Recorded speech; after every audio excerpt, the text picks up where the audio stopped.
Que no puedo iniciar el video porque el operador lo detuvo. Eh, Ahí te doy de vuelta acceso. Hoy estamos teniendo todos los problemas que nunca tenemos. Eso es porque en lugar del doctor Zanotti estoy yo de chairman y me están haciendo un boicot. A ver si lo logramos. Ah, pero ahí, Ricardo, a ver si te deja.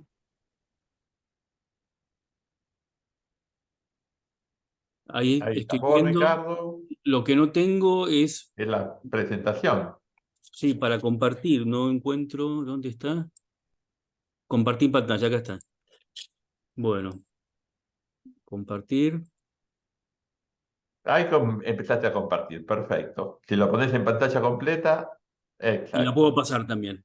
Perfecto. Muy bien, muchas gracias. Perfecto. Todo tuyo. Muchas gracias.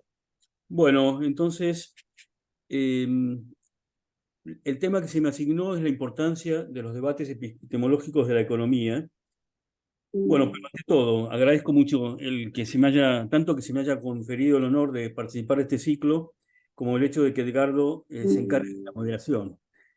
Y bueno, he pensado que, me decía Gabriel, que se trata de un curso más bien informal y que daba pie a que uno pudiera contar alguna anécdota o alguna historia personal acerca de cómo uno se interesó en los temas que va a exponer. Y por eso he pensado que mi mejor aporte a este interesante curso es contarle las conclusiones a las que he llegado en el transcurso de mi recorrido académico. Mi vida académica empezó muy temprano porque provengo de una familia de universitarios. Mi padre específicamente era doctor en ciencias económicas y profesor universitario. Y durante ya mi adolescencia, como le pasó también a Gabriel con su padre, conversábamos mucho sobre los temas que a él le interesaban, muy concretamente acerca de la economía. Él tenía una visión crítica de la ciencia económica neoclásica que provenía de su experiencia profesional fundamentalmente. ¿Por qué? Él pensaba que el defecto principal de la economía neoclásica era pretender tratar de modo exacto a su objeto de estudio, que es lo económico, objeto de estudio en el cual hay muy pocas constantes y está fundamentalmente influido por condiciones culturales, históricas, geográficas, sociales en las que se desarrolla. Esta visión crítica me empujó a hacerme desde aquel entonces una pregunta que considero que es clave, que es esencial, que es la pregunta por la naturaleza de lo económico. Es una pregunta filosófica, preguntarse por la ciencia, preguntarse por la naturaleza de una realidad. Y por eso, en mi recorrido de mi formación, combiné estudios y después investigación y docencia en temas de intersección entre la filosofía y la economía. Pienso que había antes en la Academia Nacional de Ciencias Económicas un miembro de la academia llamado Vicente Vázquez Precedo, que fue un profesor del SEMA. De hecho, yo lo sucedí en el SEMA y después vino Gabriel en la cátedra de epistemología que había en los alumnos de primer año. Y él efectivamente era una persona dedicada a la filosofía de la economía. Y cuando murió él no fue reemplazado por nadie. Y poco después, bueno, bastante tiempo después en realidad, finalmente me incorporaron a la academia. Y fíjense, es interesante porque la academia fue fundada en 1914, es decir, hace más de 100 años, y ya en el artículo primero decía que el fin de la academia, el objeto de la academia, era estudiar y dilucidar cuestiones de índole científica relacionadas con la economía política, la filosofía y metodología económica, la política económica y la historia económica. Es decir, junto a la economía política y a la política económica, es decir, a la teoría económica o la economía positiva y la economía aplicada, la política económica, bueno, las otras tres disciplinas o dimensiones de lo económico que se proponía ya desde aquel entonces estudiar era la filosofía, la metodología y la historia económica. Entonces, lo que me propongo explicar brevemente en esta clase es la relevancia para la ciencia económica del estudio de la historia del pensamiento y los hechos económicos y de la filosofía de la economía. La epistemología es una de las ramas de la filosofía y me referiré entonces también al final de la exposición. Entonces empiezo con la historia. La historia, con la frase que están viendo allí, como decía Cicerón, él la caracterizaba como luz de la verdad, vida de la memoria, maestra de la vida, magistra vitae, que es lo que se suele decir de la historia. Es luz que nos ilumina el camino a seguir, recuerdo que nos enseña. La historia marca el futuro, de alguna manera lo sella. Los fenómenos de hoy tienen raíces en el pasado. La historia se repite, no siempre en los detalles, pero muchas veces en las notas esenciales. Aprendemos de las crisis y de los planes de estabilización o planes antiinflacionarios pasados para encarar la solución de los nuevos, aunque a veces no aprendemos, ¿no? Pero bueno, y ahora vamos a tener que tener algo de esto seguramente. La economía como ciencia aprende de la historia económica y de las ideas de los viejos economistas. Recuerdo con mucho gusto mis clases de historia económica argentina, historia económica mundial e historia del pensamiento económico, en el que tuve un profesor que se llamaba Oreste Popescu, que fue un personaje importante en el estudio de esta disciplina.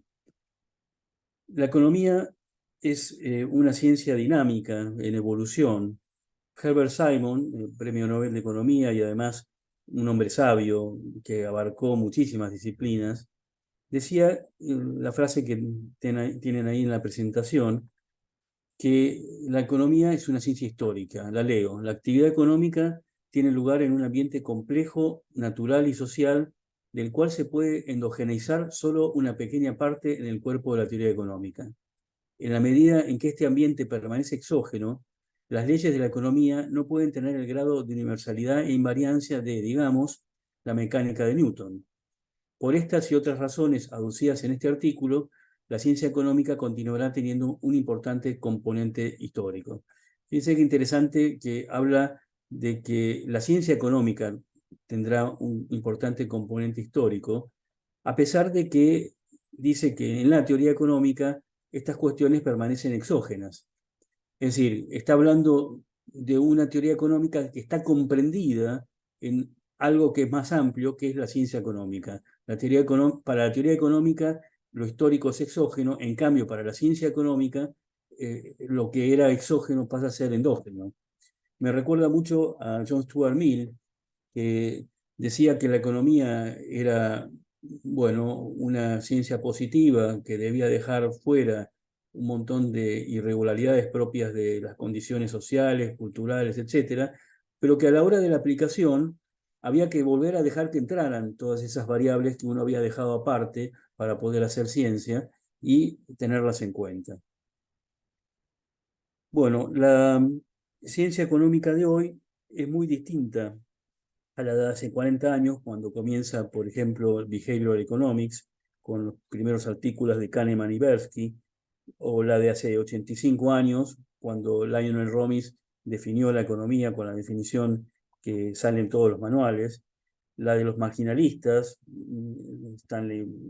William Stanley Jevons, Menger, Walras, es distinta de la de Adam Smith, donde todavía era una ciencia que era parte de lo político, parte de la ciencia del legislador, dice en la teoría, en la riqueza de las naciones, perdón. O de hace 2400 años, en la cual varios filósofos griegos se interesaron por lo económico. Por eso, una aproximación histórica ensancha nuestro horizonte de ideas y de posibilidades. Lo que era en un momento marginal, por ejemplo, información asimétrica, comportamiento frente a la incertidumbre, las mediciones, se han transformado en temas centrales hoy día. Robbins, al que mencioné recién, le encargaron rediseñar los planes de estudio de las carreras de economía por los años 60. Y después de estudiar el tema, dijo, y esto está publicado en un artículo en el Economic Journal, debemos prepararnos para estudiar no solo los principios económicos de economía aplicada, debemos estudiar filosofía política, debemos estudiar administración pública, debemos estudiar derecho, debemos estudiar historia, la cual da reglas para la acción y acrecienta nuestro espectro de posibilidades. Diría también que debemos estudiar las obras maestras de la literatura. Esto, volviendo a lo que leía antes de Simon, es para completar la teoría económica, porque también dice esto Lionel Robbins, para formar una ciencia que es más amplia, que es lo que él llamaba political economy, la economía política. Le preguntaron a Samuelson, cuando tenía 90 años, ¿qué le diría a alguien que comienza sus estudios de grado de economía? Y respondió, bueno, es probablemente distinto a lo que hubiera dicho de joven. Muestra un sincero respeto al estudio de la historia económica, porque es la materia prima de la que surgirán todas tus conjeturas o análisis. Nos hace entender la historia económica, qué hacemos cuando hacemos economía según la concepción actual, dónde estamos ubicados en el marco de las diversas posibles perspectivas de aproximación a lo económico. Como dice Roger Bauhaus, la historia económica nos sirve para proveer al economista con una visión de dónde se ubica su trabajo en una historia más amplia. Nos brinda, dice Schumpeter, una mayor inspiración para saber cómo actuar. Es antídoto, dice, contra la excesiva especialización y el dogmatismo.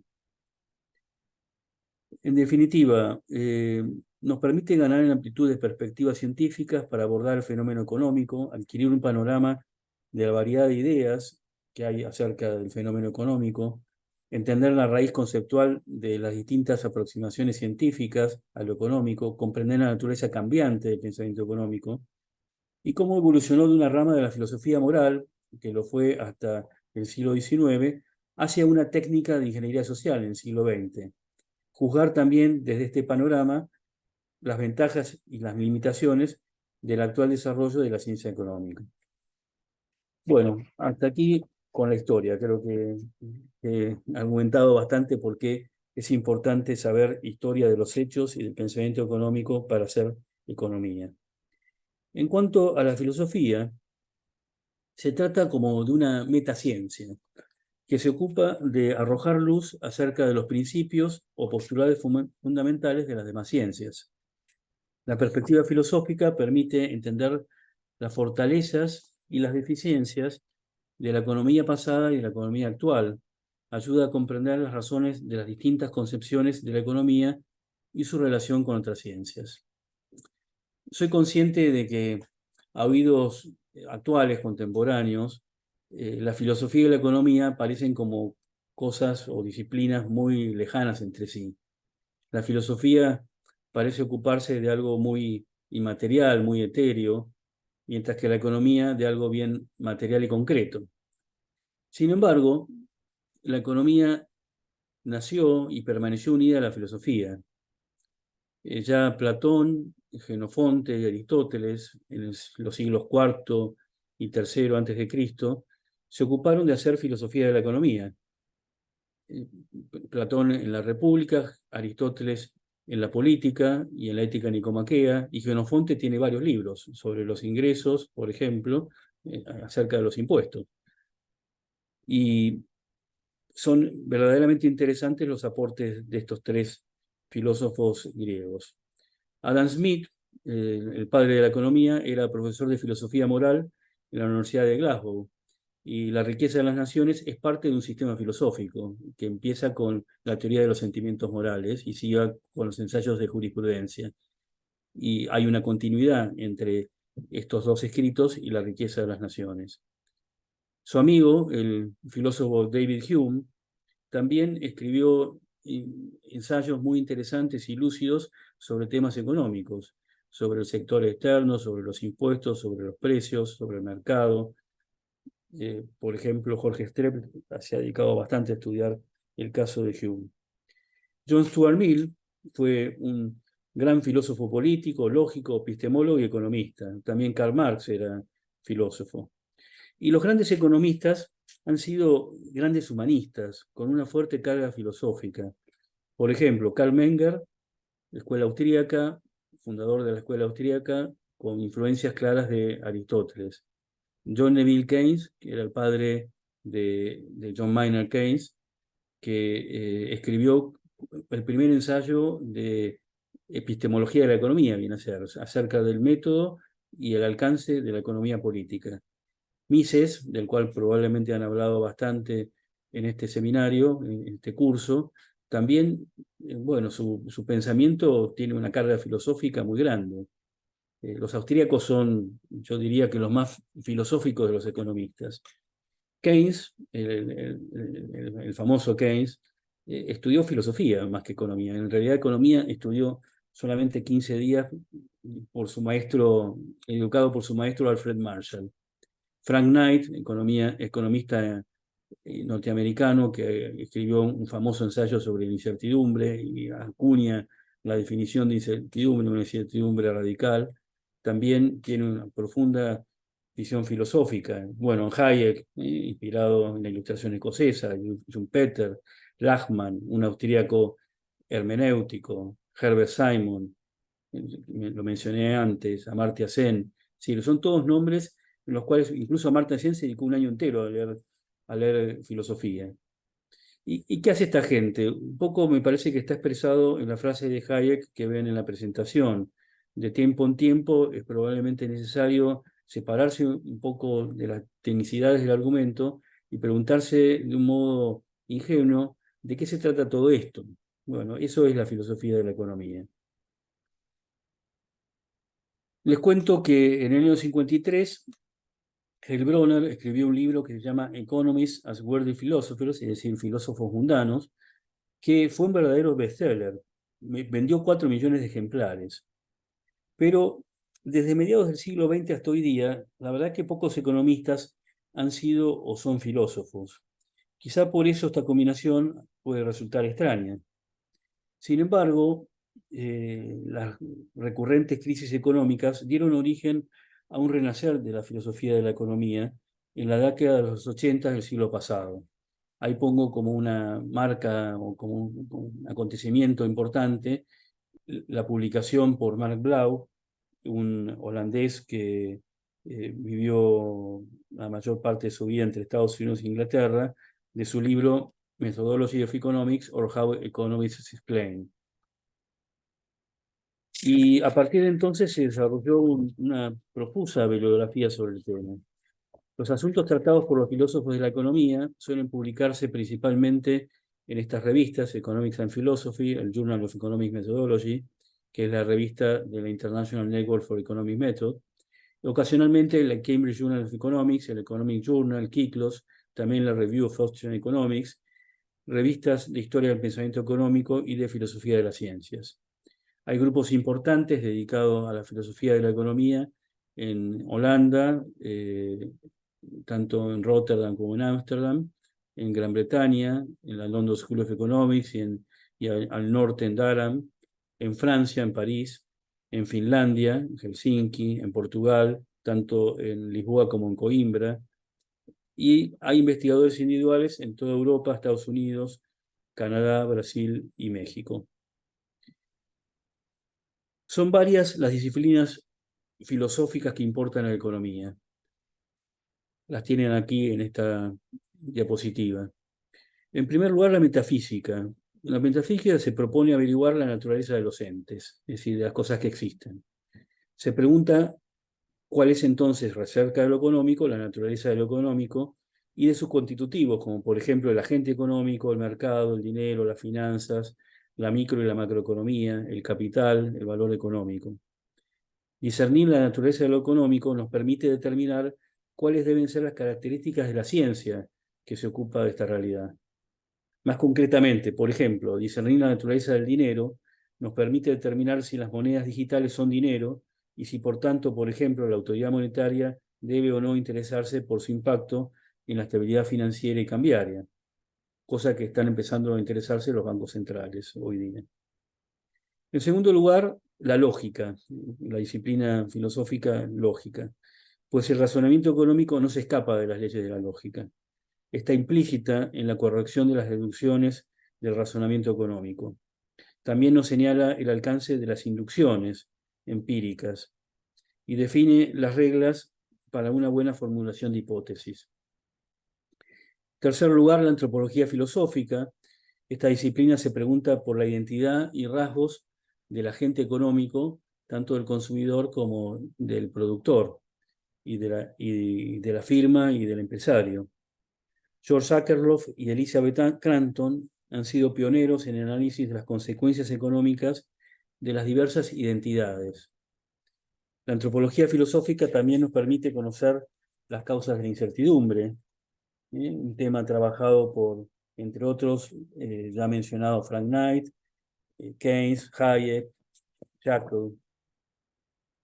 También tiene relación con la antropología filosófica el impacto de la libertad humana, o saber por qué muchas veces el agente económico no actúa según la racionalidad propia de la teoría de la elección, lo que ha sido estudiado recientemente desde distintos ángulos, particularmente por Behavioral Economics y Neuroeconomics. También la ontología social se ocupa de la economía, puesto que la economía está inserta en un marco institucional cuya naturaleza explica una parte importante de las divisiones económicas. Se pregunta, por ejemplo, ¿tiene sentido el individualismo metodológico y el agente representativo, o debemos pensar que hay un plus de relaciones que hace que el todo no sea igual a la suma de las partes? Tema gordísimo del cual se ocupa la filosofía de la economía. No puede faltar la ética, porque la economía normativa comprende los requerimientos de la ética y asimismo también la economía aplicada. Se trata de buscar el bienestar de las personas, cuya definición pertenece a la ética. A la hora de pensar, la ciencia económica tiene un papel importante en la epistemología. La epistemología es la filosofía de la ciencia, aunque en el mundo anglosajón es teoría del conocimiento, en el mundo latino es filosofía de la ciencia. Es más apropiado esta definición porque efectivamente la palabra epistemología proviene de episteme, que significa ciencia en griego, el hábito intelectual de comprobar algo discursivamente. Entonces, ¿qué es lo primero que la epistemología se plantea? La necesidad de adaptar la ciencia, el método de la ciencia, el estatuto epistemológico de la ciencia al objeto de estudio. Hay objetos de estudio que son exactos y que requieren un tratamiento matemático. Hay objetos de estudio que son inexactos, son variables, son alterables y por tanto requieren una metodología más flexible. Esto ya lo decía Aristóteles en la Ética Nicomaquea hace 2400 años. Bueno, una de las conclusiones generales de la epistemología contemporánea respecto a la economía es acerca de las carencias de la economía neoclásica. Una imitación de las ciencias naturales cuando su objeto de estudio no es algo natural, sino que son las acciones humanas. Cosa que precisamente señala la escuela austríaca, desde Mises, desde el mismo Menger, pero Mises de un modo particular en su libro Human Action.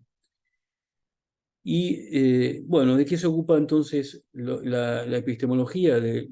De tomar la determinación de qué es lo económico por parte de la metafísica y entonces analizar cuál debe ser la ciencia o cómo debe ser la ciencia que se ocupa de lo económico. Por tanto, la epistemología nos permite conocer cuáles son los alcances y legitimar los modelos, por ejemplo, y de las mediciones, el papel de la estadística, de la econometría, el impacto de la cultura y la historia en los hechos económicos. Nos explica por qué es importante el realismo de los supuestos y señala los métodos más adecuados. El epistemólogo debería ser como una especie de consultor que oyera a los economistas y leyera sus trabajos para brindarles su visión sobre el alcance de sus conclusiones. Se podía preguntar cuál es el papel de la teoría, cuál es el de la comprobación empírica, cuáles son las limitaciones de una y otra y cómo se pueden apoyar entre ellas, cómo se puede facilitar la convergencia del trabajo de la teoría económica con el trabajo de la econometría y de la estadística, que deben ir juntas, cómo ayudar a mejorar la comunicación entre las distintas partes que intervienen en la investigación económica, cómo se debe interactuar con el resto de las ciencias. La verdad es que si el epistemólogo lograra cumplir este papel, su ayuda sería muy valorada porque sería muy real. Para ello, lo que pasa es que es importante que conozca bien el trabajo de unos y otros y que, supuesta una sólida formación económica, también haya practicado las distintas tareas que componen este trabajo que es complejo, facilitado cuando se hace en equipo. Estamos en un momento interesante de la teoría económica. Junto a la corriente principal van apareciendo nuevos desarrollos como behavioral, neuroeconomics, happiness economics, diversas formas de institucionalismos, enfoques de capacidades de Zen y de otros más, también nuevos métodos econométricos, simulaciones, la modelación age-based, basada en el agente, experimentos de diversos tipos. La verdad es que la epistemología podría ayudar a integrar y sugerir el lugar de cada uno de estos métodos para hacer buena economía. Desde una perspectiva filosófica epistemológica, se pueden distinguir varios niveles de aproximación o análisis de los fenómenos económicos. Respecto a estos, a su vez, también se pueden distinguir varios significados de lo económico. Uno amplio, considerando todas las decisiones y acciones dirigidas a la adquisición y uso de los bienes que satisfacen las necesidades humanas, y otro más preciso, referido al modo propio económico de hacerlo, es decir, maximizando el uso de los medios para alcanzar los fines. Es interesante que Menger distinguía una economía no económica y otra economía económica. La economía no económica era la economía que no necesariamente maximizaba, y la economía económica señalaba lo específico de lo económico, que es maximizar. Otros rasgos de los fenómenos económicos son su carácter libre, incierto, temporal, subjetivo, influido por lo social. Esta división en una economía en sentido amplio y otra en sentido más preciso responde a la versión de la racionalidad que se aplique a su análisis. Y acá pongo este gráfico, este cuadro, tipos de racionalidad. Entonces, la racionalidad humana, que es propio del humano ser racional, a veces es irracional, pero bueno, es otra historia, puede ser teórica cuando uno no cambia estudiándolo el objeto de estudio, por ejemplo, en las ciencias naturales. La racionalidad humana es lógica, que es la racionalidad del pensar, el modo correcto de pensar para no equivocarse en los razonamientos. Y finalmente la racionalidad práctica, la que se aplica a lo que uno puede hacer. Esta a su vez puede ser técnica o instrumental, que se ocupa de cómo hacer para conseguir un fin externo, la técnica. Y esta a su vez puede ser optimizadora, y la optimizadora puede ser económica y no económica, o no optimizadora. Es decir, podemos maximizar o no maximizar. Y la maximización puede ser tanto económica como no económica. Maximizamos cuestiones económicas, pero también maximizamos el uso de nuestro tiempo, maximizamos el uso de las aulas en una universidad, etc. Y finalmente, la racionalidad práctica. La racionalidad práctica es la que se aplica a la propia acción humana. Y esta es propia de la política, de la ética y también en parte de la economía. La técnica decía que puede ser maximizadora o no. Y por otra parte, desde la epistemología se pueden distinguir, como decía antes, pero vamos a hacer antes, les voy a mostrar, les voy a graficar, les voy a presentar algunos gráficos. La racionalidad instrumental o técnica, hay un fin dado y hay una serie de medios para alcanzar ese fin. Eso está muy bien expresado en economía a través de la curva de indiferencia. ¿Sí? Tenemos una serie de preferencias que son mayores a medida que nos alejamos del cero, y la curva de balance que cuando se hace tangente con una de las curvas de indiferencia indica cuál es el punto en que maximizamos. Esto en dos bienes, lo podemos plantear en varios bienes, y se ve como acá hay algo matemático, acá hay algo que es exacto. Y esto responde a la racionalidad técnica. Ahora, la racionalidad práctica es algo que no es posible de calcular y meter en un esquema lógico del estilo de la racionalidad técnica. Tenemos una serie de fines que tenemos que armonizar, que tenemos que en todo caso que después asignarles un valor y recién después que le asignamos un valor podemos hacer un cierto cálculo, pero aparece la necesidad de una discriminación práctica para determinar qué ponderación le vamos a dar a cada una de las dimensiones, a cada uno de los fines. Muy bien. Decía antes que desde la epistemología podemos distinguir distintas dimensiones o distintos niveles de análisis de las disciplinas económicas. Y esto es lo último de lo cual voy a hablar porque ya llevo, creo que 35 o 40 minutos. 35 minutos por lo menos. Bueno, entonces un primer nivel de análisis es el de la estadística e historia económica. Esta describe y provee información para desarrollar y verificar las conclusiones de la teoría económica. ¿Qué se pregunta la filosofía? Se pregunta por la legitimidad y el alcance de la medición según las diferentes posibles escalas y señala que debe mantenerse un equilibrio entre observaciones y teoría. Mientras que los datos sin teoría no son útiles, la teoría sin datos puede conducir a construcciones que son imaginarias, lejanas a la realidad, especialmente en un ámbito, como habíamos dicho, de tipo contingente, libre, dependiente de la cultura, como es la realidad económica. Las dificultades surgidas de este carácter contingente pueden ser resueltas, al menos parcialmente, acudiendo precisamente a la estadística, generalizaciones probabilísticas, basadas en regularidades naturales y regularidades sociales. Por eso es importante la estadística y la historia económica. Un segundo nivel de análisis es el propio de la economía positiva, la ciencia que estudia los fenómenos económicos desde la lógica de la eficiencia. Es la perspectiva económica de lo económico, según Menger. Los modelos son la herramienta fundamental de la economía positiva. La filosofía de la economía se plantea cuáles son las condiciones de legitimidad de los modelos.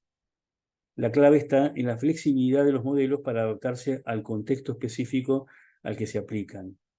Esto supone una capacidad especial o un expertise por parte del economista.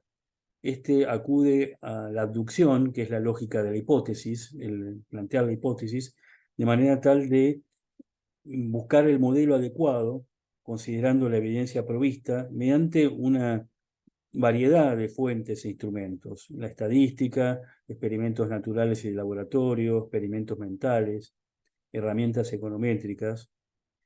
Aunque no siempre es reconocido, busca captar la causalidad de los fenómenos económicos, la economía positiva. Un tercer nivel que no sería considerado por los economistas es la parte de la teoría económica que se ocupa de los fines. Digo que sería considerado como heterodoxo, quizá para un economista, porque desde Robbins en adelante los fines no son cuestión del economista que los recibe como dados. Sin embargo, Ensas Given, es decir, los fines como dados, no describe una situación real. Para la filosofía no hay acción humana sin fines. Los fines importan y así lo ha demostrado recientemente los experimentos de la economía comportamental, behavioral economics. También el enfoque capacidades de Zen y otros autores, las teorías institucionalistas y happiness economics, que muestran precisamente cómo los fines importan, cómo no solamente hay una adaptación de medios a fines dados, sino que también hay una adaptación de los fines a los medios. Digamos, no hay un propósito normativo detrás de esta propuesta, sino descriptivo, para poder arribar a una explicación adecuada, para tener en cuenta todas las variables que intervienen en la realidad económica. Después, la economía normativa es un cuarto nivel, que implica previamente una investigación sobre el papel de los valores en ciencias sociales, concretamente en la economía. Para John Stuart Mill, para Neville Keynes, el padre de John Maynard, y todos los economistas clásicos, la economía, y especialmente la economía normativa, está ligada a valores éticos.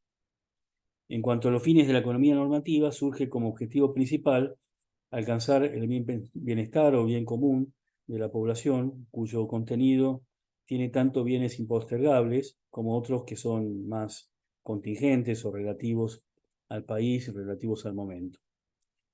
Finalmente, un quinto nivel es el del arte de la economía política, que se trata de un desarrollo interdisciplinar que debe integrar todos los niveles previos, visiones de otras ciencias y de los actores públicos, para la implementación de políticas económicas que respondan a los fines de la economía normativa.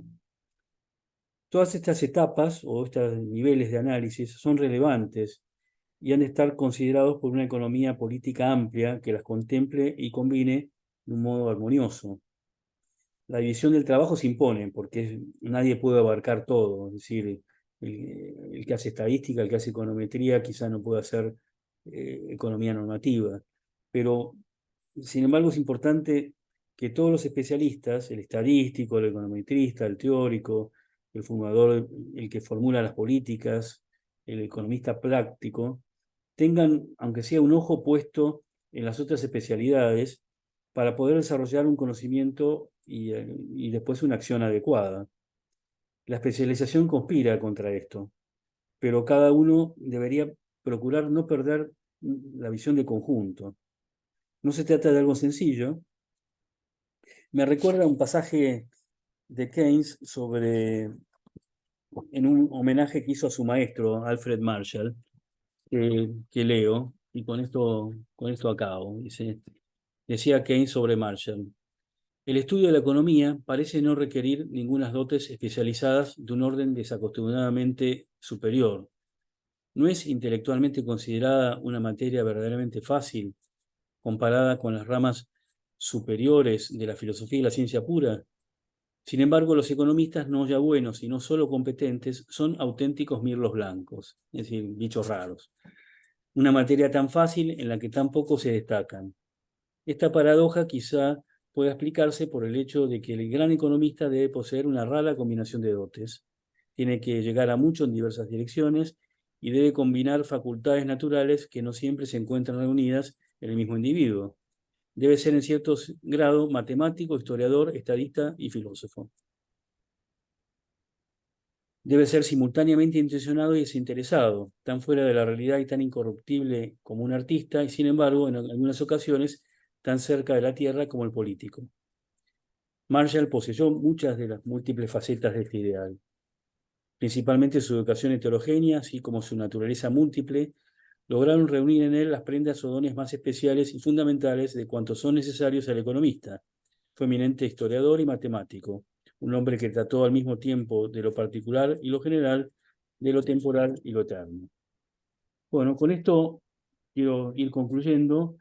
Lo que intenté fue dar una visión amplia de la ciencia que se ocupa o que debe ocuparse de la realidad económica cuando uno lo analiza desde el punto de vista de la filosofía y más específicamente de la epistemología. Es decir, una ciencia que se ocupa tanto de la economía económica como de la economía no económica, y en ese no económico aparecen otro tipo de variables que no están consideradas por la economía positiva, sino que forman parte de un espectro más amplio, de una economía más amplia, que la podemos llamar economía política.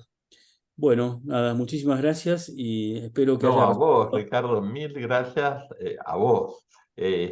Vamos a entrar a la zona de preguntas del público, al diálogo, pero estando Gabriel también aquí, Gabriel, te paso la posta a vos, porque estando vos y Ricardo, yo acá, viste, me dedico a Perdón, escuchar. ¿dejo de compartir? Yo estoy en otra liga, digamos.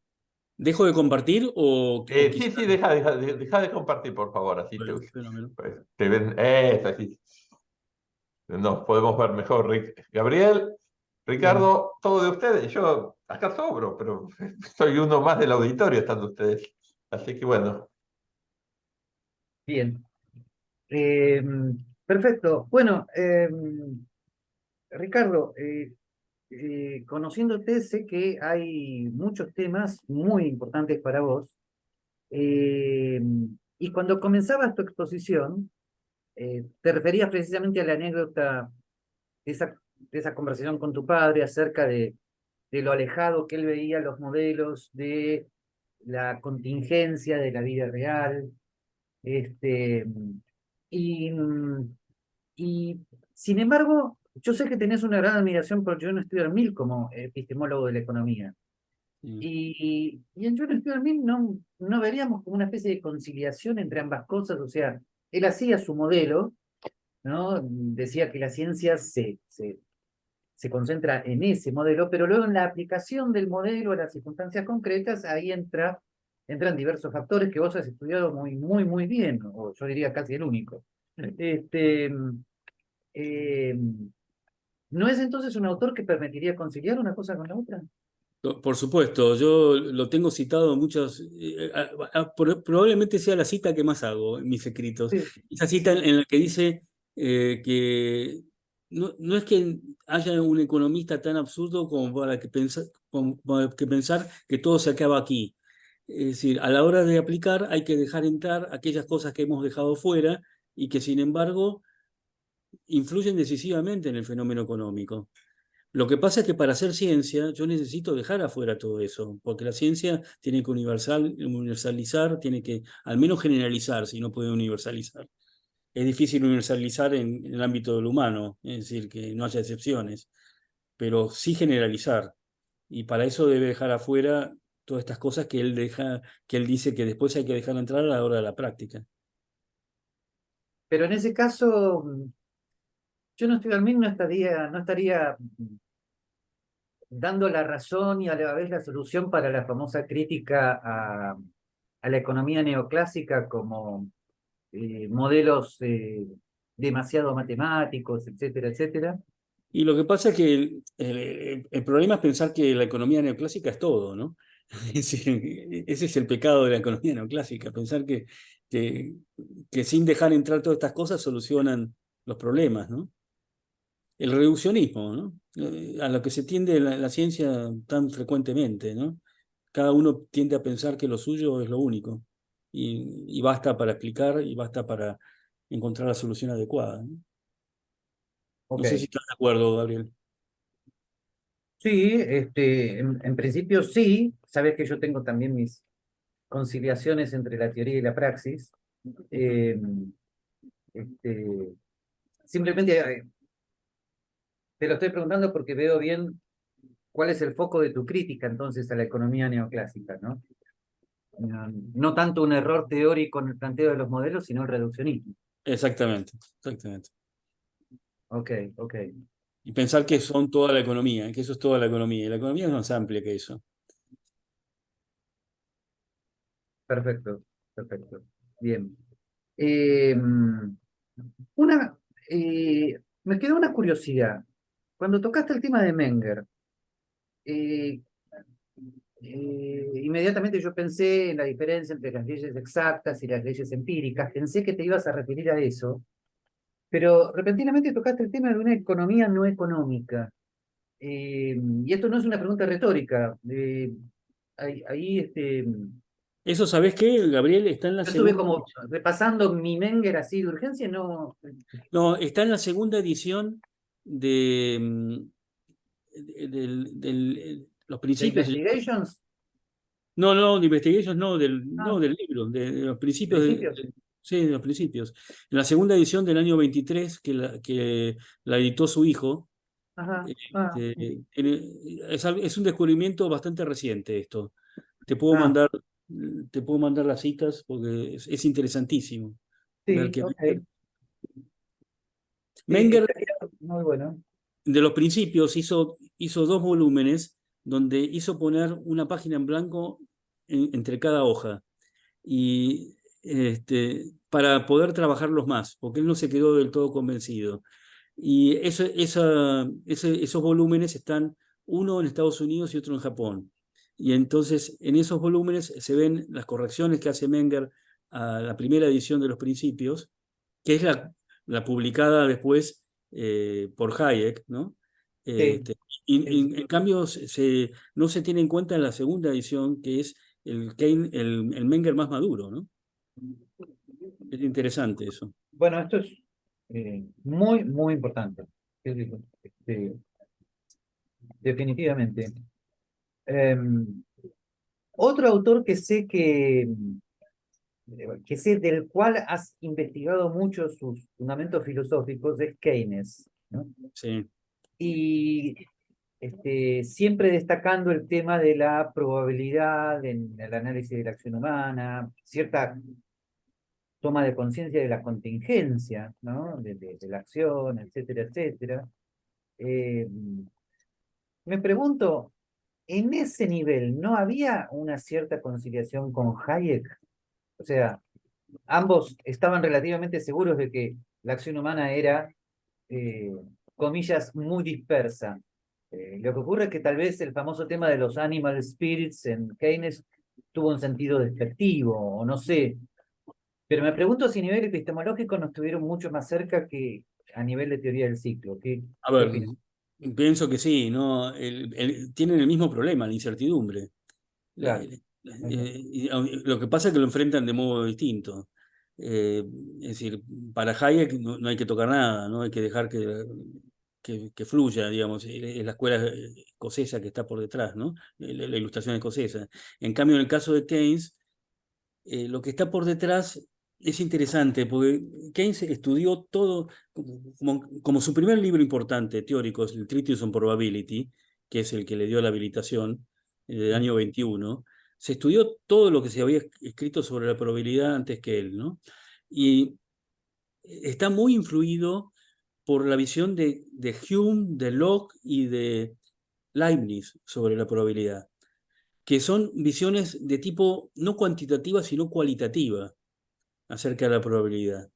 Entonces, su teoría lógica de la probabilidad es la idea de que tenemos una capacidad, una intuición, direct knowledge le llama, o intuition, que nos permite hacer un juicio de probabilidad cualitativo y por tanto nos permite saber eh, cómo debemos actuar. Ahí está la diferencia, es decir, mientras que Keynes creía en la capacidad humana de conocer de conocer el futuro y la probabilidad y por lo tanto manejarse en la incertidumbre, eh, Hayek no creía en eso.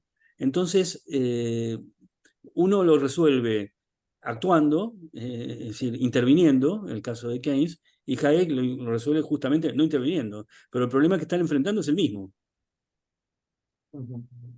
Ok, ok. Bien. Voy a pasar a ciertas preguntas del público. Por eso te iba a Eh, decir que ahí ya hay varias preguntas en el sí, sí. listado. Vamos a pasar a las preguntas del público. Bien. La primera está planteada de un modo muy interesante. Dice, la Escuela de Economía de Salamanca no implicó un aporte de deslinde de la teología de la economía. Si interpreto bien la pregunta, quiere decir, ¿no comenzó ahí un primer análisis de cierta autonomía de la ciencia económica? O no sé si la estoy interpretando bien. No, sí, claramente, ¿no? Lo que se quiere decir es que, digamos, hay verdadero análisis económico en la Escuela de Salamanca, que prescinde de elementos teológicos. Es decir, que no es como Santo Tomás, donde está todo, digamos, hay una motivación teológica para hablar de justo precio, ¿no? Mm. O hablar del interés. Acá tenemos claramente un deslinde de la economía y la teología. Ok. Em, pero te repregunto, pero esa distinción entre economía y teología, a su vez es compatible ¿sería compatible con esa carga de valor que debe tener la ciencia económica, a la cual vos siempre te referís? A ver, para, pienso que sí, porque no es necesario que intervenga la teología, la ética es una ciencia que no necesariamente Ok. está custodiada, llamémosle, por la teología, ¿no? Se puede hacer una ética racional, una ética científica al margen de la religión, ¿no? Ok. Em, Alejandro Pastram te pregunta que en varios debates he visto que se argumenta que la economía no es una ciencia igual que la psicología, pero ¿en qué sentido, no? ¿Cuál sería la respuesta a esto? ¿En qué sentido no sería igual que la psicología? A ver, la psicología trata sobre cuestiones más bien de tipo introspectivo, ¿no? Que se pueden, a ver, no termino, que se pueden interpretar desde fuera. La economía, en cambio, Si querés te releo la pregunta tal cual está escrita. sí, Dice, buenas tardes. En varios debates he visto que argumentan que la economía no es una ciencia igual que la psicología. ¿Cuál sería la respuesta a esto? no, la verdad es que pido disculpas, pero no termino de entender. No, no sé si vos, No, Gabriel. no será que el que pregunta está pensando en la habitual distinción entre economía y psicología que hacen los austríacos, diferenciando entre praxeología y psicología. ¿Será eso? Puede ser. Bueno, Bueno, en ese caso sí, a ver, para Mises efectivamente, claramente, ujú, la economía no es psicología, ¿no? Es decir, la praxeología no tiene nada que ver con la psicología, la praxeología es algo, es una construcción racional propia del ser humano, ¿no? Entonces no, es una lógica de la acción humana, no una psicología. ujú. Bien, bien, sí, tal vez iba por ahí la pregunta, ¿sí? Eh, Después hay una pregunta muy amplia con varias cosas. A ver, dice, ¿podemos decir que la Escuela Austríaca de Economía como ciencia social, donde impera la acción humana, podríamos relacionarlo con el paradigma interpretativo simbólico? ¿Tiene una relación con la hermenéutica? Bueno, la típica pregunta sobre hermenéutica y escuela austríaca. ¿Qué opinás? ¿No? Me encanta a mí. Es decir, porque pienso que, a ver, que es como una especie de matización de Mises. Es decir, que Ujú, está bien Mises como un núcleo central, como un core, pero después hay que matizar todo y que ahí entra la hermenéutica y que permite hacer una economía más realista, ¿no? Es decir, me parece, digo, a ver, los escritos de Lavoie, los de Peter Beck, los de Pichico, son todas cosas que me encantan a mí, me parecen muy realistas sobre todo, ¿no? bien. La pregunta tiene otra parte. Eh, Sé que este tema siempre te ha preocupado. Dice, por ende, ¿no? Sigue preguntando, ¿no? Por ende, el mercado se debe interpretar desde la conducta de los sujetos, y ahí no termina. Por ende, es espontáneo. El precio es un símbolo, señal que nos comunica dónde ir. Richard Evelyn. Es, es Richard Evelyn esto. Sí, por supuesto. Lo hice casi con esas palabras. En Ok, el libro ese, Economics and Hermeneutics, que sí, editó Don sí, Lavoie, está el sí. artículo de Evelyn donde dice esto justamente. Pero perdón, te repregunto, ¿pero estás de acuerdo con Evelyn en eso? Sí, por supuesto. Ah, bueno, bueno. Ok, ok. Bien. Luego, una felicitación por la clase. Eh, eh, una pregunta de no economista. Lo último que firmó el profesor Crespo explicaría cómo dos personas observan el mismo fenómeno económico y obtienen respuestas o conclusiones tan diferentes, con signo de interrogación. Mm, Bueno, a ver, tan diferentes, el tan me suena muy fuerte. mm, Eh, que pueden ser diferentes, sí. A ver, vuelvo a lo anterior. Un precio es una señal, un símbolo que cada uno interpreta de acuerdo a una carga personal que tiene. Me puede, me puede resultar caro o me puede resultar barato el mismo precio. De mm. acuerdo a mis intereses, de acuerdo a mi background, a mi cultura. Entonces, pero tan diferentes es muy fuerte. Yo diría que diferentes, simplemente. Está Muchas bien, gracias, muy buena pregunta. ok. Después, nuestra común amiga Silvia Aleman pregunta, dice primero que te felicita y luego, ¿qué opina Ricardo sobre la economía conductual? Eh, si existe una perspectiva real en este tema. Y bueno, es Mm, la reintroducción de la psicología en la economía, que empieza con Simon y se fortalece o se consolida con Behavioral Economics.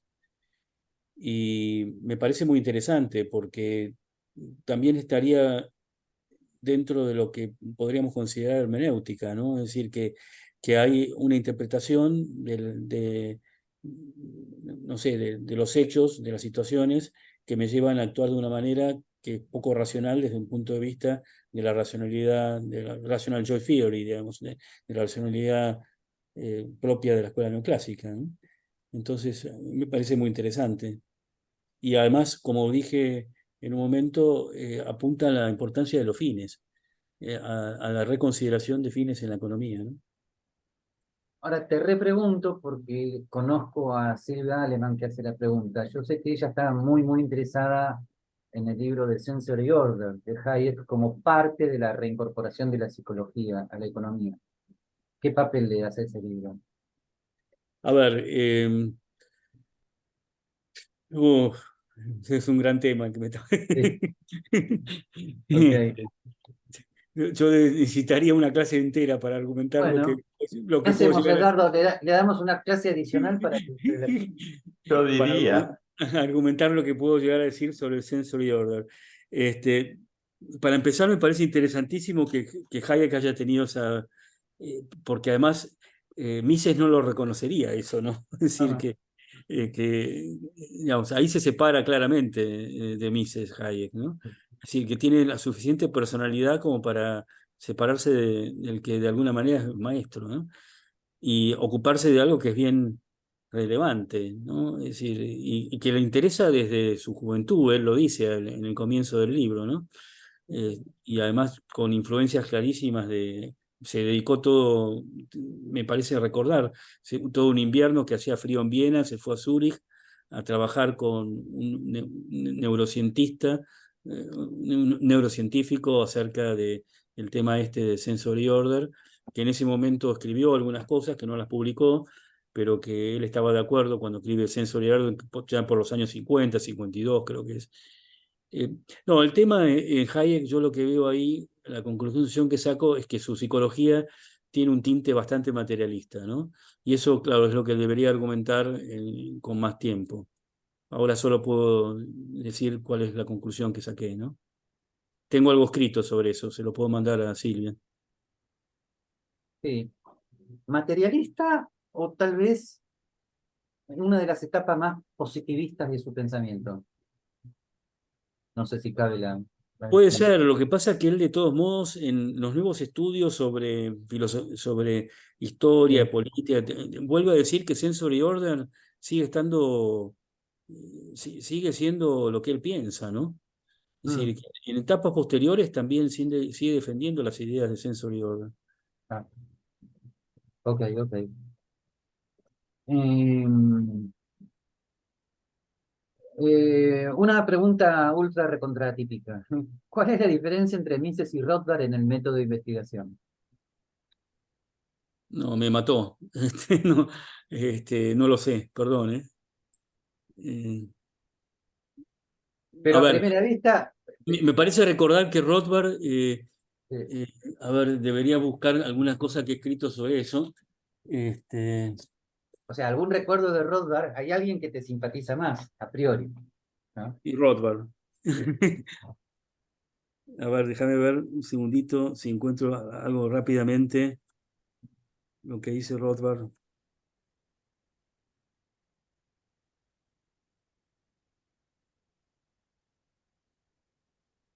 Ah, Pero, te leo. sí. Leo a Rothbard. Dice, Ludwig von Mises, como adherente a la epistemología kantiana, afirma que el concepto de acción es a priori de toda experiencia. Yo lo niego. Mi visión es que el axioma fundamental y los axiomas auxiliares son derivados de la experiencia, de la realidad, y son por tanto empíricos en sentido amplio. Me parece que eso queda claro, ¿no? ¿Cuál es la diferencia entre Rothbard y Ok. Mises? Esto está en Eh, que, el libro de Rothbard. Man, Economy and State, la primera parte, no. No. Perdón, un segundito. Nivel 76. Ah, el artículo que publicó Sí, en... Praxeology, The Sí, Methodology of, la meta- que está en el libro de Edwin Dolan. exactamente, sí, sí. Ok. Está bien. Qué bueno Em, tener a mano los libros. es el futuro de las aulas de clase. Se van a convertir en, como en Oxford, en el despacho del profesor. No, pero yo aquí no podría entrar en el coso de archivos y buscar el libro y buscar. En cambio, teniendo el libro, más o menos conociendo mi libro, encuentro rápido la cita. Em, Otra pregunta sostiene. Bueno, la leo completa. Que cuando los fines trazados por los economistas son erróneos, fundamentados en análisis históricos equívocos o deterministas, pienso en Marx, y son llevados a la práctica, pueden acarrear graves problemas sociales si se fundamentan en falacias como el hombre nuevo, o la igualdad general, o la justicia social. ¿Cree que el límite de estos planteos es el individuo en su libertad? Una A larga ver, pregunta.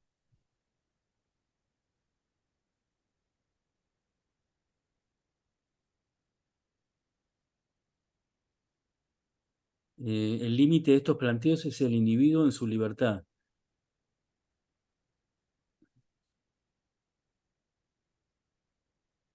Ojalá, ¿no? Está oponiendo el famoso individualismo metodológico al colectivismo metodológico de Marx.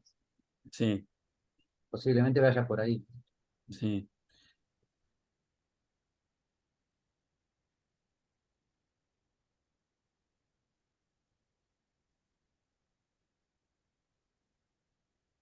Em, no sé si el individuo puede lograr limitar.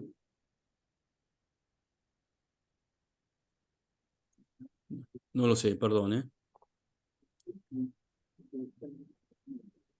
Tal vez la pregunta sencillamente contrapone libertad del individuo a determinismo histórico. Está bien entonces en ese caso, ¿no? Es decir, que ¿La interpretamos así? yo creo en la libertad, ¿no? No en el determinismo histórico, ¿no? Sí, eso por supuesto. Ok. Tengo una visión de incompatibilista.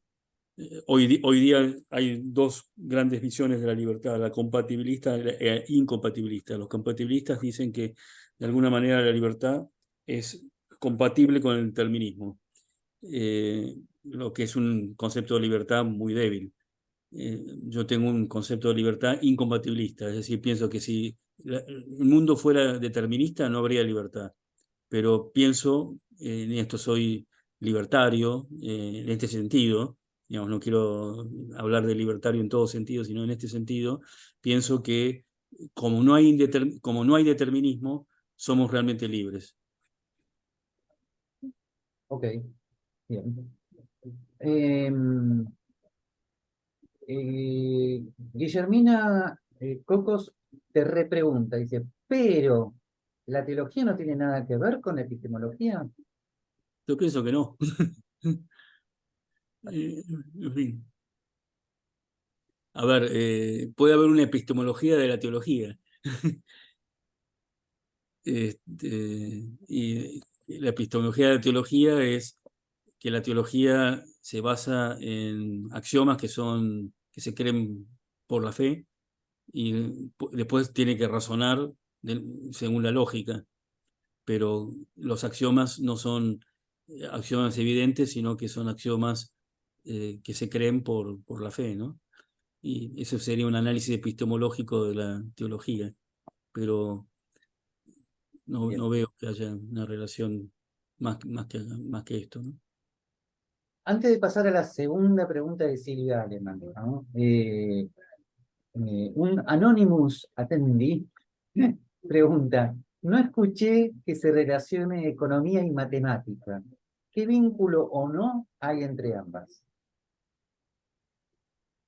A ver,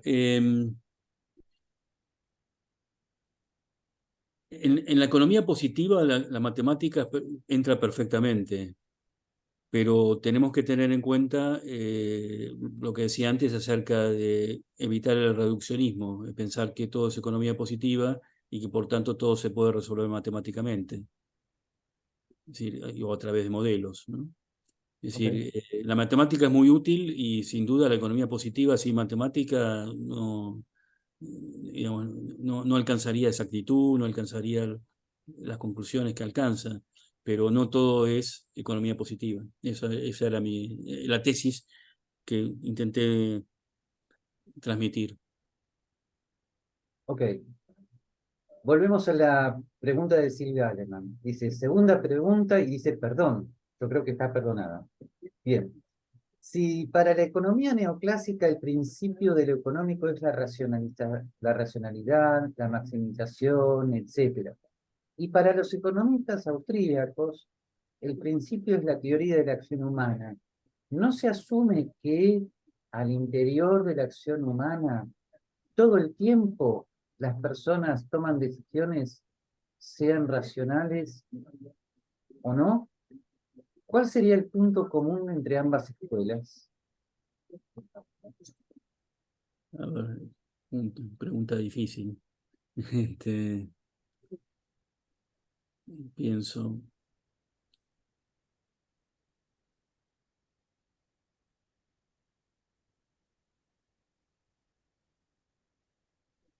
A ver, también habría que ver acá de qué austríaco estamos hablando, ¿no? En un austríaco como Mises,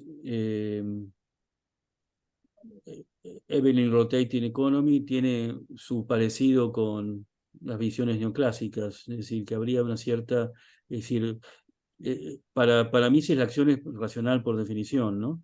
Es decir, porque siempre hay una racionalidad en el modo de elegir. Entonces habría como una cierta parentesco, ¿no? Entre los neoclásicos y Mises en ese punto. No sé si es correcto lo que estoy diciendo, ¿eh? Es decir, estoy ensayando una respuesta. En cambio, si vamos a Hayek, digamos, esa racionalidad ya no está presente. Es decir, hay acciones que son espontáneas que pueden ser racionales o irracionales. No entra, digamos, en principio no es la racionalidad de la acción, es el comportamiento espontáneo. Pero bueno, vos, Gabriel, sabés más que yo de No, de esto. hecho, Hayek dice que hay que agregar presupuestos empíricos a la teoría pura de la acción, Ujú. de la elección, para hacer teoría económica. Así que, Sí, y lo este, mismo diría probablemente Rothbard. ok, bien. Mm, a ver, a ver. Preguntas difíciles, ¿eh? Sí, sí, sí, sí, muy buena pregunta. Bueno, Este, Esteban Peralta pregunta, si los actores económicos no actúan de forma plenamente racional, ¿cómo estudiar los fenómenos económicos y generar políticas que tiendan al bien común?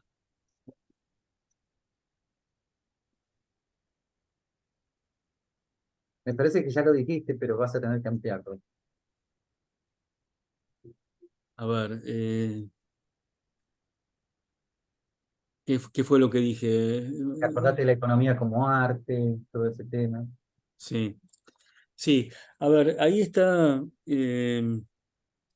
todo el tema bastante discutido del paternalismo, el paternalismo, ¿no? Hasta qué punto libertarian paternalism, ¿no? Hasta qué punto es legítimo inducir a la gente que se comporta irracionalmente a través de mostrarle los problemas de la manera más adecuada para que cambien ese comportamiento irracional por un comportamiento racional, ¿no? Sobre eso ha escrito mucho, bueno, no me sale ahora el nombre, de Thaler y, eh, Ah, la bueno, teoría de los empujoncitos. Es, Empujoncito, exactamente. es que no me Y acuerdo sí, del nombre técnico en inglés, pero sí. sí, bueno, eso escribió el libro este de Thaler y Nuts. Nuts, exactamente, Nuts. Gracias, Eso, Edgardo. gracias, Richard. Digamos, quizá, es decir, yo en un artículo que escribí sobre el bien común, porque es muy discutido si no es un avasallar a la persona el inducirla a través de un sesgo psicológico a que actúe del modo racional. Yo en un artículo que escribí sobre el bien común digo que en la medida que el objetivo sea el bien común, me parece legítimo. Pero, eh, en fin, es dudoso. Bien. Una pregunta que, que sostiene que, hablando acerca de la incertidumbre en Keynes y Hayek, ¿cómo ve la posición de Shackle entre ellos? Jekyll es más extremo. Más extremo. Sí, porque Jekyll, a ver, en Keynes hay la posibilidad de manejar sin incertidumbre a través de esa especie de intuición o conocimiento directo de la probabilidad. En Hayek también la incertidumbre de alguna manera se supera gracias al orden espontáneo. En cambio, Jekyll no hay solución, es extremo Jekyll. Por eso se lo acusa de nihilista, porque no es un indeterminismo absoluto, es la imaginación la que va, la imaginación en acción la que va diciendo qué es lo que hay que hacer, ¿no? Y no hay manera de saberla desde fuera. Es decir, verdaderamente lo de Jekyll a mi modo de ver, es muy extremo. Y por supuesto que va más allá de Keynes y Hayek. Ujú. Ok, ok, bien. Estoy tentado a preguntarte si es justo que a Ludwig Glassman se lo haya colocado a la misma altura de Jekyll en ese debate, No, ¿no? pienso que no, Ahí pienso que está, no. bueno. Sí, claro. Mm. Correcto. Está bien. Mm, bien. Eh, eh, una preguntita adicional de mi parte. Em, eh, ¿Cómo ves en última instancia el papel de la autonomía de la ciencia económica con respecto a la ética, ¿no? ¿En qué consistiría?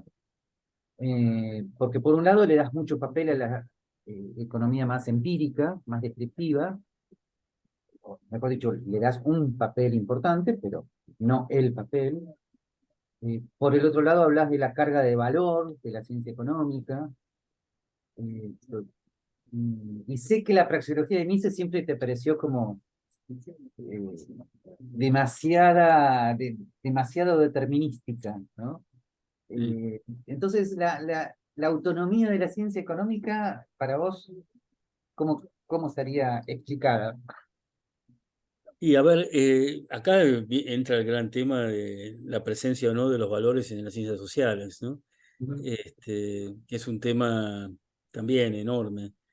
Y yo finalmente pienso que los valores están metidos de un modo, eh, de un modo inconsciente a veces, de un modo consciente otras veces, y que lo que hay que hacer es argumentar racionalmente acerca de los valores, ¿no?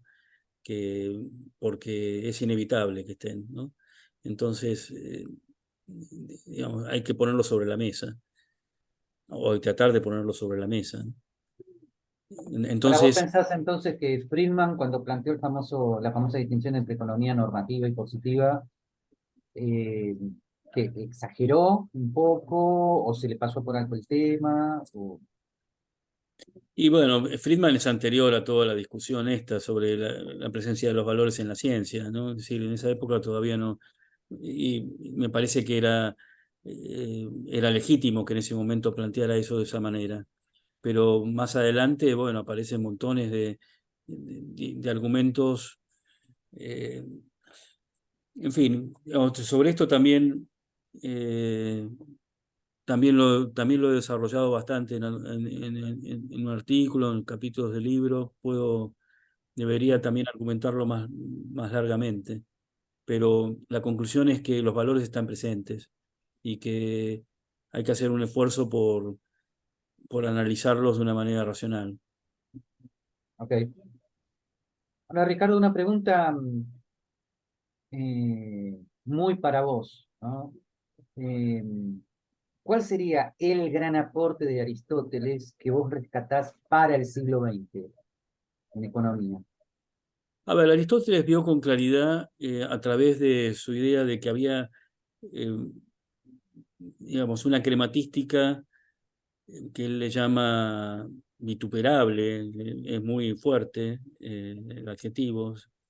Es decir, él piensa lo económico como la acción del uso o el uso de lo necesario para la vida buena.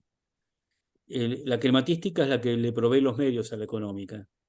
Hay una crematística que está subordinada a la económica, porque la económica en sí, para Aristóteles, es profundamente ética, porque está orientada a la vida buena. Entonces hay una crematística que está subordinada a una económica ética y otra crematística que no está subordinada. La crematística que no está subordinada busca el fin ya no en la vida buena, sino de una manera limitada en el dinero. Entonces es una visión precisamente de la economía como maximización del beneficio, la maximización de la utilidad. Sí, Aristóteles vio claramente lo que hoy estamos viendo en su época, ¿no? Es decir, una crematística que es ilimitada. Ok. En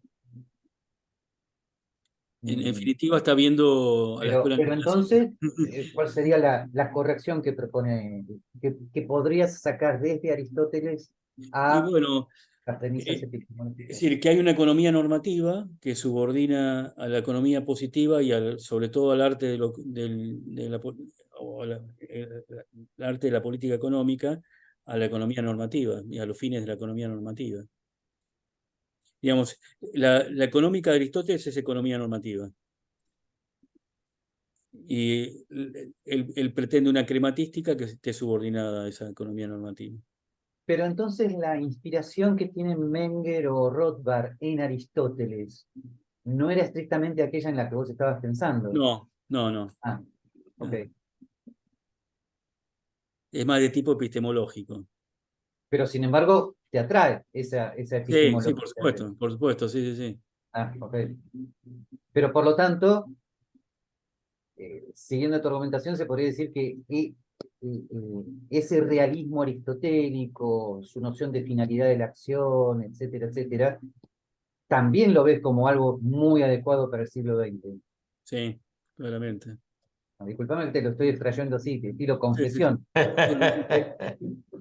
Ah, ¿Me bien. conoces? Sí, sí, sí, ya te dije que Por soy un eso decía que lector. tenías que manejar vos hoy la sesión. Yo soy un espectador. Ah, Entonces, eso es un lujo. Este, bueno, muy bien. Bueno, nos vamos acercando a las 9, Gabriel. sí, Pasa sí, sí, rápido el sí. tiempo. Sí. Bueno, igual te devuelvo entonces No, Edgardo. seguimos. Dale, hasta el... Bueno, en principio no hay más preguntas del público. Este, Si me mandás el mail de Silvia Aleman, le puedo mandar el trabajo sobre Sensory Order. sí, sí, sí, sí. Los voy a poner en contacto. Y lo mismo esto de valores, si alguien está interesado, puedo mandar algún escrito. Bueno, mandame en todo caso todo el material y nosotros vamos reenviando. Fenómeno. ¿Está? Ok. Y bien, entonces me parece que hemos llegado al final de este seminario este, que ha tenido excelentes preguntas, ¿ok? Y un excelente moderador. Al final yo terminé siendo parte del público.